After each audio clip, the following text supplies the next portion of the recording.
Nosaltres votarem a favor d'aquesta adhesió perquè estem totalment d'acord que des de les administracions locals hem d'intentar garantir una educació en valors i fomentar l'oci educatiu com a instrument per a la inclusió, la igualtat i la participació, com ja s'ha dit, i el creixement personal i comunitari, especialment en la infància, l'adolescència i la joventut. Aquesta adhesió, fonamental per a poder accedir a les ajudes per a programes locals de joventut i equipament en tecnologia de la informació i la comunicació, es compromet,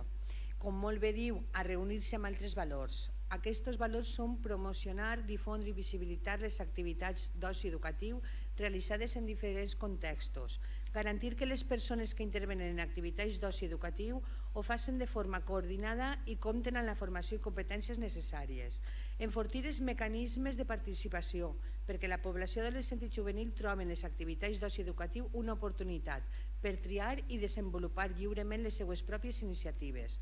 fomentar la participació en les activitats d'oci educatiu dels xiquets i xiquetes adolescents i joves, considerant-les com protagonistes actives i recolzar el voluntariat juvenil com a forma privilegiada de dinamització d'activitats d'oci educatiu. En definitiva, es tracta de treballar perquè l'oci educatiu ens ajuda a formar persones madures, solidàries i felices que són al final el nostre futur. Gràcies.